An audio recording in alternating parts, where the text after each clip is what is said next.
नमस्ते और वेलकम सभी को। मेरा नाम है अंकिता और मैं आ गई हूँ फिर से एक बार शैलीज किचन पे आप सभी लोगों के लिए कुछ नया लेकर। आज मैं आपसे शेयर करने वाली हूँ चेस्ट का एक वर्कआउट रूटीन।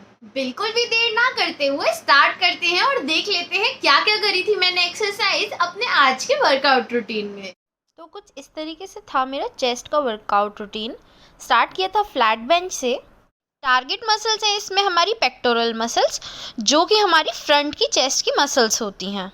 पोजीशनिंग के लिए बारबेल के एकदम नीचे अपनी आइज़ का प्लेसमेंट रखेंगे, यानी कि आइज़ को एकदम बारबेल के नीचे, और उसके बाद हाथों का पोजीशनिंग एक दूसरे से इक्वल गैप पे होना चाहिए, राइट या लेफ्ट नहीं, जिससे कि आपका कोई मसल डिसबैलेंस या फिर इंजरी ना हो जाए।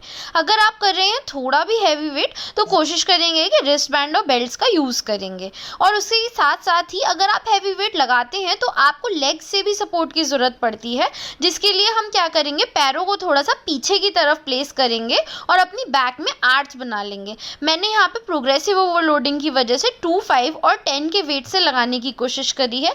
10 का वेट अभी तक प्रोग्रेस में है और पूरी तरीके से नहीं लग पाया है, हालांकि बाकी सब मैंने लगा लिया है। आप चाहें तो सिमिलर वेट से रेप्स बढ़ा के भी काम कर सकते हैं, यानी कि डाई के वेट से ही सिर्फ रेप्स बढ़ा दें, 10, 15, 20 कर दें तो भी आपका काम हो जाएगा। इसी के साथ मैंने अपनी पहली एक्सरसाइज तो कर ली थी कंप्लीट और बढ़ गए हम दूसरी एक्सरसाइज पे, जो कि थी इंक्लाइन डंबल प्रेस।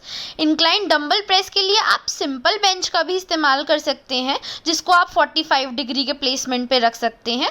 अदरवाइज ये इंक्लाइन बेंच प्रेस की बेंच है, मैंने सीधा इसी पे ही लगा लिया है क्योंकि ऑलरेडी वो इंक्लाइन पोजिशन में होती है।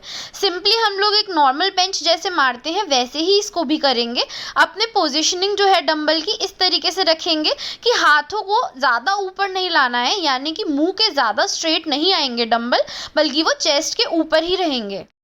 रिमेंबर, मसल मेमोरी का आपका जो अटैचमेंट है वो बिल्कुल होना चाहिए। अगर आपको पैरों से लोड नहीं लेना है ज़्यादा, मोस्टली लोड चेस्ट पे आना चाहिए और सिर्फ हाथों से आप कर रहे हैं तो आप पैर ऊपर भी रख सकते हैं इस बेंच के। अदरवाइज अगर आप पैरों से लोड लेंगे और हैवी लगा रहे हैं तो आप नीचे पैर रख सकते हैं। देख सकते हैं कि मेरा प्लेसमेंट किस तरीके से चेस्ट के ऊपर ही है। ये हमारे चेस्ट के ऊपर की मसल्स को टारगेट करता है।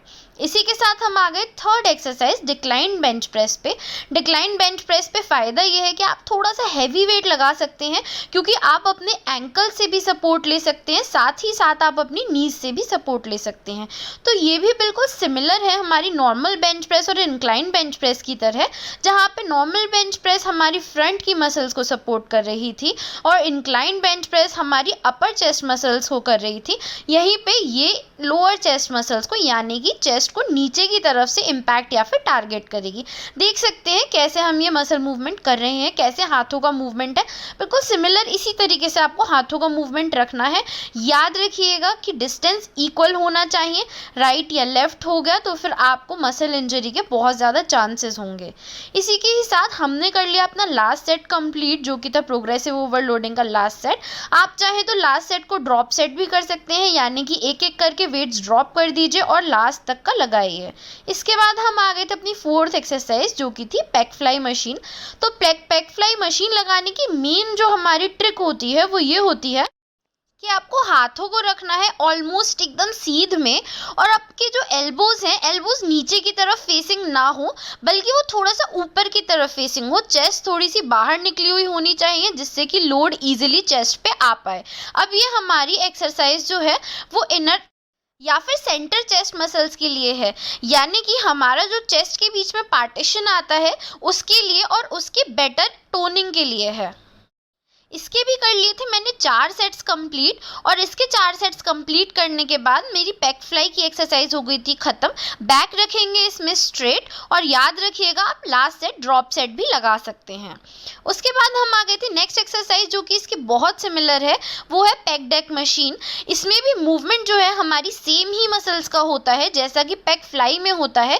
सिर्फ फ़र्क इतना है कि जहाँ पे नॉर्मल पैक फ्लाई जो होती है उसमें हमारा लोड पूरा हाथों से ईजिली आता है, यहाँ पे हमारा लोड जो है वो ट्रांसफर होके हमारी एल्बोज की तरफ आ जाता है।